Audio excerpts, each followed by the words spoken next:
Javier Milei dice que lo que hizo Menem fue el mejor gobierno de la historia. ¿Se siente reivindicado por esas palabras después de tanto repudio? Bueno, lo dijo mucha gente, lo está diciendo mucha gente, y lo dijo en su momento al presidente Kirchner, ¿no? Lo dijo en un acto que hizo ahí en el Calafate, inaugurando un aeropuerto. ¿En qué año eso? 94, 95. Otro mundo, ¿no? Lógico, porque había otras condiciones, ¿no? Sí, claro. Primero le quiero agradecer por la invitación, es la primera vez que vengo a este canal. Qué bueno, me alegro. Así que le agradezco. Ahora, ¿siente que se lo vuelve a reivindicar? ¿En qué sentido? Bueno, que se reconoce la obra que hizo, se reconoce la estabilidad que hubo durante ese gobierno, porque no nos olvidemos que cuando Carlos asumió el gobierno el 8 de julio de 1989, 6 meses antes de lo que correspondía, tuvo que asumir un poco a las apuradas, ¿no? Porque había que mantener la estabilidad democrática. Se encontró con una situación económica muy grave, que fue lo que motivó el alejamiento de Alfonsín, ¿no? La inflación el último año había sido del 4.923,6% en un año. Y cuando Carlos juró, la inflación de ese mes de julio del 89 había sido de más del 200%. O sea que ese mes. Usted ahora, si ganara Javier Milei, sentiría como coronado ese reconocimiento, esa revalorización. No, nada que ver. Yo digo el reconocimiento que le está haciendo mucha gente, ¿no? Bueno, pero estamos en el medio de un proceso electoral y bueno, ahí está puesto el interés, ¿no? Ahí se dirimen las pugnas. Además, el estilo de política de Carlos siempre ha sido el de la concordancia, el de... Nunca lo habrá escuchado usted en sus discursos descalificar a nadie. Es un hombre de paz, un hombre que siempre trató de tender lazos con los... ¿Ahí usted encuentra una diferencia con Milei? Sí, ahí hay una diferencia, porque si no hubo un presidente que haya sido tan demonizado como Carlos, como el presidente Menem. Bueno, y sin embargo, él nunca contestó los agravios, siempre dijo, bueno, eso habla más del que me acusa que de mi persona. Además, después le extendía la mano. Nunca tuvo ese resentimiento con nadie. Vea que le pegaron, ¿eh? Le pegaron cuando estaba en la cárcel por orden de la dictadura. También le siguieron pegando. ¿Usted? Y sin embargo, él no le contestó nunca. Lo único que dijo en una tarde, que yo lo iba a visitar en Magdalena, en la cárcel de Magdalena, tenía que hacer una travesía desde La Rioja hasta Magdalena, calcule los kilómetros. Bueno, una tarde, me acuerdo, lluviosa, de un mes de agosto también. Lo visité, las visitas eran de unas 5, estaban en un primer piso en Magdalena, con otros presos políticos, y cuando bajó, me dijo, Eduardo, te veo muy preocupado. Claro, había corrido el rumor de que los iban a hacer desaparecer. Dice, mira, quédate tranquilo, dice. Yo voy a salir de aquí y voy a ser presidente de la nación. Y los que me metieron acá van a venir a ocupar este lugar. Bueno, cuando me iba yendo con un colaborador, le digo, Carlos está desvariando porque no sabemos cómo va a salir de acá. Y él está hablando de que va a ser presidente, ¿no? Y que va a meter presos a los militares. Sí. Bueno, después los indultó, ¿no? Después los indultó, sí. ¿Se arrepiente de eso usted? No, el que indultó fue él. Ya sé, pero usted como parte del movimiento político. Yo creo que él es de mucha creencia cristiana, ¿no? Y siempre está por el perdón. Por eso la forma de ser de él, ¿no? El indulto no es borrar nada, el indulto es perdón. A diferencia de la amnistía, que es borrar de la memoria el pasado. Bueno, acá es el perdón. En la práctica todos los días cuando rezamos el Padre Nuestro, los cristianos, decimos, perdona nuestras ofensas como nosotros perdonamos a los que nos ofenden. Y recuerdo las palabras de Cristo cuando le preguntaban ¿acaso debo perdonar al hermano que me ha ofendido? Dice, ¿acaso 7 veces? No, 7 veces 7. Está bien, pero ahí, por ejemplo, Kirchner hizo lo contrario a lo que hizo Menem, que los indultó y reabrió los juicios de lesa humanidad, lo cual permitió que se metan presos a los genocidas que hoy siguen presos. Está bien, son formas de ver. Sí, claro. Él apostó a la conciliación, apostó a la paz, apostó, y gracias a eso, el levantamiento de Seineldín en el año 1990, en diciembre, él pudo dar orden de que repriman. Es la primera vez que un presidente civil da orden a un jefe militar que vaya a reprimir. Y cuando le ofrecieron pactar o arreglar, él les dijo ningún arreglo. Lo único que tiene que hacer es rendirse e ir presos. Ahora volvemos a los 90, que me encanta poder charlarlo con usted. Ahí le dejé el libro para que lo lea. Sí, hizo un libro sobre los 90, también signo de época, ¿no? Que se haya publicado ahora, una reivindicación de esa época, que repito, durante tantos años sufrimos y durante tantos años intentamos revertir sus consecuencias, ¿no? Claro. Ahora se reivindica. Usted, insisto, si gana Milei, ¿sentiría esa reivindicación? No sé qué va a hacer. ¿A quién votó usted, Eduardo? ¿A quién votó? Porque su hijo fue candidato. Yo le digo, mi hijo está en la línea de Milei, mi hijo Martín, y por supuesto lo voté a él en la elección a diputado provincial. Ahora es candidato a diputado nacional. Por eso yo no me comprenden las generales de la ley. ¿Y al presidente? ¿A quién votó? El voto secreto. Pero ¿votó al peronismo? Vea, más allá de lo que piense o haga mi hijo, yo sigo siendo peronista. Pero peronista, no kirchnerista, ¿no? Porque el kirchnerismo lo ha colonizado al peronismo. ¿Y a Massa cómo lo ve? A Massa, bueno, está en lo mismo. Massa también ha entrado en la línea kirchnerista y, bueno, él ha cambiado muchas veces de posición. Hasta fue funcionario nuestro en algún momento. Usted no sé si recuerda. Sí, claro. Claro, él entró en la política con nosotros. Creo que estuvo en el ANSES o en desarrollo social. Bueno, había estado antes en la UCD, los primeros pasos, ¿no? Sí, como muchos que se incorporaron al peronismo en ese momento, giro neoliberal.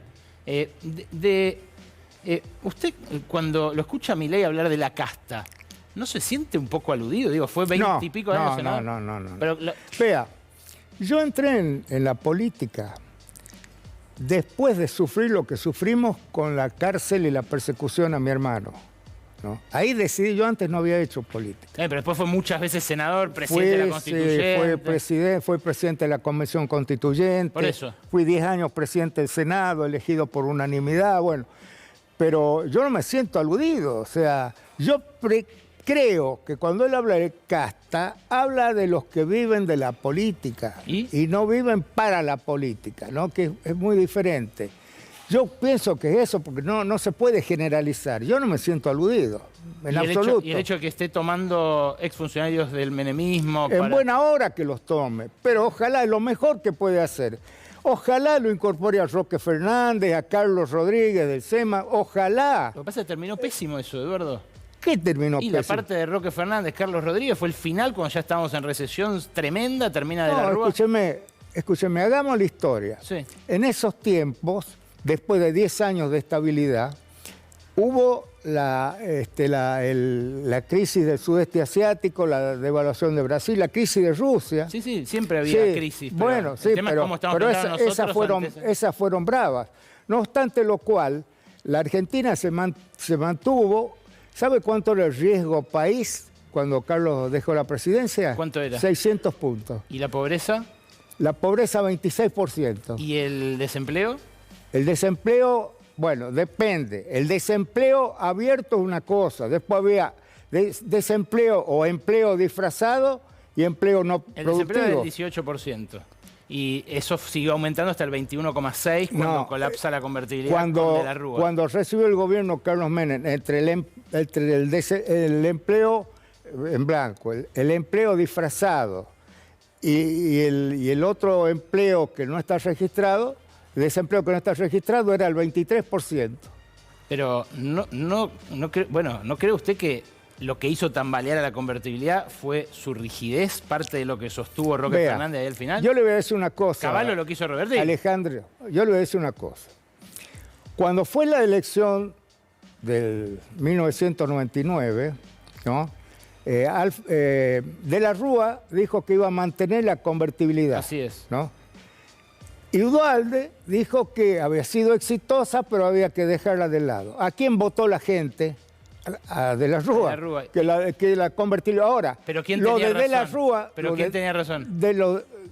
No, De la Rúa. Y pero De la Rúa a los 2 años se fue en helicóptero en medio de una masacre. No, pero eso del helicóptero, ¿cuándo van a terminar de hablar del helicóptero? En algo se tenía que ir. No, vea, De la Rúa fracasó. Se tenía que ir? Si me permite, sí. De la Rúa le fue mal en la parte política, porque su vicepresidente le renunció al año y se hizo un caos tremendo. ¿Y usted no vincula eso al hecho de que De la Rúa se haya atado a esa receta tan rígida y que haya tenido, por ejemplo, que avanzar con la flexibilización ¿sabe qué laboral? pasa? Puede ser que haya habido que salir en algún momento, claro, que era la oportunidad de la Rúa de salir, ¿no? De salir con una canasta de monedas, como decían algunos. Pero bueno, él empezó a tener los problemas que al último no lo apoyó ni su propio partido, ¿no? Lo que pasa es que en 2003, cuando intenta nuevamente su hermano volver a la presidencia, vuelve a caballo de un programa dolarizador, parecido al de ahora de Milei. Volver a la convertibilidad, volver a la estabilidad. A la convertibilidad sí, a la dolarización no. Además, yo le quiero recordar que uno de los... Porque ahí me llamaron para preguntarme cuáles eran las ventajas o qué era lo bueno y lo malo de la democracia, de la cual cumplimos 40 años. Sí. Bueno, lo bueno está que se pudo mantener pese a los golpes militares, pese a la crisis del 2001. Lo malo, que a veces no se cumplieron con las reglas. Por ejemplo, Duhalde, en el año 2003, no permitió que se haga la interna del partido, que estaba por ley. No permitió que se hagan las pasos. ¿Por qué? Porque estaba seguro que las iba a ganar Carlos Menem. Y él quería ponerlo a Kirchner, con el cual ya había hecho el arreglo. Venía de antes eso, ¿no? Y le puso todo el aparato nacional de las provincias, le puso a favor de Kirchner. Bueno, o sea, ese fue un declive de la democracia, porque la elección interna es fundamental. Es fundamental para ver quién representa al partido. Los hizo salir en 3 listas distintas. En términos institucionales, Eduardo, Carlos, por ejemplo, amplió la Corte para generar una mayoría dicta. No. Escúcheme. No, ahí en el libro, le pido que lea el libro, que hay un artículo del Rodolfo... Conozco la historia, además la viví. No, porque están equivocados. Hay un artículo de Rodolfo Barra, donde analiza caso por caso para que vea que no había corte dicta. Los fallos más importantes siempre firmaba alguno de la antigua corte. ¿Y por qué renunciaron todos cuando le hicieron juicio político? El que quedó fue expulsado. Un presidente asumido que violando la división de poderes toma la cadena nacional, una de las tantas que hizo el kirchnerismo. Cristina hizo 44, ¿no? Bueno, tomó la cadena nacional para pedir que lo destituyan a los miembros de la Corte. Eso es violar la división y equilibrio de los poderes del Estado. Él no se puede meter en eso. ¿Y ampliarla no es? ¿De 5 a 9 no es meterse? Escúcheme, Alfonsín también mandó el proyecto para ampliarla. Bueno, entonces con ese criterio todos la atropellaron. Ilia había mandado un proyecto para llevar a 11 el número de miembros que lo aprobó el Senado. O sea, no fue la primera vez. Inclusive lo habían aprobado. El proyecto de Alfonsín, además de ampliar la Corte, se asignaba la facultad de designar al presidente de la Corte, ¿no? O sea que no es un invento el aumento de miembros de la Corte. Ahora, fíjese lo que pasa ahora. La presidenta, la entonces presidenta, bajó de 9 a 5, ¿no? Ahora hay 4. Hace más de un año que está vacante y no lo cubren. Y presentan un proyecto elevándolo a 15, al principio se hablaba de 25. ¿No le parece una locura lo que está haciendo? ¿No le parece una locura llevar a 15 el número de miembros de la Corte? Bueno, depende de cómo se vote y cómo se haga. Bueno, ese es el problema. Está bien, pero por decreto. ya la votó el Senado. como también votó el agrandamiento desmesurado de los cargos de jueces y de magistrados, ¿no? Si me preguntan, me parece tan mal, me parece tan mal como aquella hay un ampliación 30% de vacantes en el Poder Judicial por culpa del kirchnerismo. Ahora le duplica el número de jueces federales, aumenta desmesuradamente el número de jueces, ¿no? El procurador general que propone el presidente no lo quiere votar, ella no lo quiere, no le da el acuerdo del Senado. Eduardo, le voy a hacer una pregunta que le hice a Carlos Corach en ese mismo sillón. ¿No se arrepiente de nada usted de aquellos 10 años? ¿No se arrepiente de nada de la transformación que atravesó Argentina, de los cambios severos que tuvo, por ejemplo, la forma de trabajar? Vea. La deuda. ¿Qué deuda? La deuda externa, Eduardo. Sí, la deuda externa la bajamos de la que había dejado. Sí, la pobreza. No es que la así. pobreza había quedado sobre la población en el 47% y lo bajamos al 26%. Eso comparando con el pico de la hiper, pero toda la década aumentó la pobreza. No, ¿sabe qué? Inclusive había bajado más, había bajado al 15% y con el tequila en el año 95 subió y llegamos al 26%, que es el presidente que menos tuvo pobreza en el país. No se arrepiente de nada, entonces. No se arrepiente de nada. A ver, ¿qué entiende por arrepentimiento? Bueno, las privatizaciones, por ejemplo. Pero las privatizaciones pudieron, escúcheme, las joyas de la abuela, dice usted. Sí. Pudimos tener teléfonos que tardaban 10 años. Esa es joya de la abuela. Teníamos corte de luz que hasta la televisión la aceptaba. ¿Usted se acuerda? ¿Se acuerda que había 6 horas nada más de televisión porque no había electricidad? Hubo un cambio tecnológico, medio, pero ningún país se desprendió de YPF y gas del Estado por bicocas como hicimos nosotros en ese momento, aumentamos la producción de petróleo, de 26 a 86. Se desmantelaron todos los pozos de YPF, todos los campos de YPF, le explotó Mosconi, Cutralcó. Hicimos inclusive el gasoducto a Chile. La electricidad, el modelo eléctrico de Argentina fue tomado como modelo por otros países. Esto no lo digo yo, lo dicen en un libro, 2 periodistas que escribieron, que se llaman Los Platos Rotos. Uno de ellos es Cabot. No se arrepiente, veo. Ahora, pero escúchame, hoy. Sí. ¿De qué me voy a arrepentir? Hemos sancionado, vea, yo en el Senado hice sancionar la ley de patria potestad compartida, ¿no? La ley equiparando los derechos de los hijos nacidos dentro y fuera del matrimonio. Perdón, Eduardo. El defensor del pueblo. Eduardo, el defensor del pueblo fue creación mía en el Senado. ¿Qué quiere? ¿Me voy a arrepentirme de eso? Bueno, sí, hay una parte de la población que perdió su medio de vida, que vio cómo crecía la inseguridad, que vio naufragar a sus hijos en el consumo de drogas. Vamos a los números. Es muy fácil hablar como usted habla sin decir números. Pero le dije usted sabe que el Producto Bruto, si me deja hablar, el Producto Bruto en la década del 90 subió el 48%, caso inédito en la historia. Nunca subió tanto, 48%. Claro, ahora está cuesta abajo. Pero, más Eduardo, aún, sin incorporar el desplome final, el producto interno, el producto bruto per cápita subió el 31%, ¿Quién se lo que fue el tercero más alto de la historia. ¿Cuánto aumentó la desigualdad? ¿Cuánto aumentó el desempleo? No. ¿Cuánto cayeron los salarios? Escúcheme. En términos estructurales, ¿cuánto fue el salario promedio de la convertibilidad? Escúcheme, lo que le estoy diciendo son los números. No es una opinión. Usted tiene una opinión, pero no se basa en los números. Le digo que subió hasta el 21% de la desocupación porque era un modelo que destruyó miles de pymes. El barrio de Villalín. Escúcheme.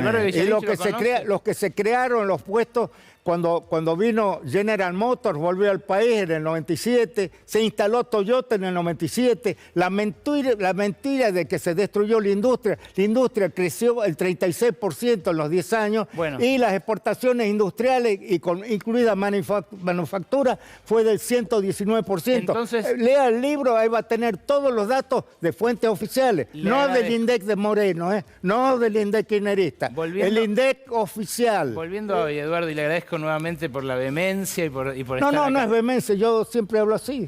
Bien. Ahora, ¿usted cree entonces que si todo eso salió tan bien y ahora están reclutando de vuelta a sus funcionarios, lo que viene con Milei sería algo parecido. No y bueno. lo están reclutando. Bueno, los tres que hablaron con el fondo, fueron sus funcionarios. Lo están invitando y son tres excelentes economistas que ojalá integren el equipo si gana Milei. No sé si va a ganar, pero si gana, ojalá lleve gente que trabajó con nosotros. Y en ese caso el resultado sería el mismo, dice usted. Seguro que va a levantar. Estamos en la peor de las miserias, 40% de pobres, inflación que ya va a llegar a los 2 dígitos. Esto está descontrolado, Alejandro, está descontrolado. Han perdido el rumbo, ¿Cree que puede terminar en un proceso similar al que hubo antes de la asunción de Carlos? Vea, puede ser. ¿Una hiperinflación? Sí, claro. ¿Un adelantamiento del cambio de gobierno? Ojalá que no, pero si no contienen la inflación, ¿hace cuánto que no la pueden parar? ¿Hace cuánto? No la pueden parar. Y sí, en marzo iba a haber una inflación del 3%, fue del 8%. Sí, ¿no? Y ahora sigue subiendo, ahora con esta devaluación, ¿a cuánto va a subir la inflación? Nunca nos pueden culpar. Nosotros hemos sido el único presidente que mantuvo la estabilidad durante 10 años. Eduardo, durante 10 años. Gracias por venir a Brotes Verdes. No, gracias a usted. Y le pido que lea el libro, ¿no? Lo voy a hacer con atención. Usted tiene una concepción, usted y varios en este canal, tienen una concepción negativa del menemismo. Me parece que son un par más de personas, pero bueno, quizás somos nosotros. Ayer escuché en un programa acá, ¿no? En Duros de Domar, que uno dijo que la inseguridad del que vive el país es culpa de la convertibilidad. ¿Se da cuenta? Bueno, ¿se puede aceptar ese razonamiento? Yo creo que cuando era chico, en los 80, antes de la convertibilidad, se podía pasar el Día del Niño en la vereda, jugando en la calle. Después de la desigualdad que generó aquella política, ya no. Pero bueno, es mi opinión. Usted puede no compartirla. Hoy, la inseguridad que había en la época nuestra no tiene nada que ver con la de hoy. Hoy está... Ustedes han largado, han largado 3.000 presos de la cárcel con el pretexto de la epidemia, de la pandemia. Han largado 3.000 delincuentes, que son los que están asaltando todos los días, muertos, heridos. Vea, la política de seguridad de este gobierno ha sido desastrosa. Es lo peor que le pudo haber ocurrido al país. Bueno. Se lo digo con convicción, respetando las ideas suyas, yo las respeto, pero usted me trajo los 90 y yo tengo que defender lo que hicimos en los 90. Y yo me voy conforme por esa reivindicación y lo que puede llegar a abrir a futuro. Gracias por venir, Eduardo. Bueno, gracias por invitarme. Primera vez que vengo a este canal. Espero no sea la última. No sé si me van a volver a invitar, pero bueno. Yo le agradezco nuevamente y no dude que lo voy a hacer, si enriquece el punto de vista de la gente, que es la que tiene que saber qué puede volver, qué pasó, y que sabe muy bien, sin leer libros, qué vivió, ¿o no? Vea, yo creo que si comparamos aquella época con esta, ¿no? Por eso cuando aparece Milei, la gente lo vota, porque pide el cambio. Acá, si seguimos así, si seguimos votando los mismos, vamos a tener los mismos resultados. Ahí está, tiró el eslogan al final. Gracias, en serio. Voy a abrir...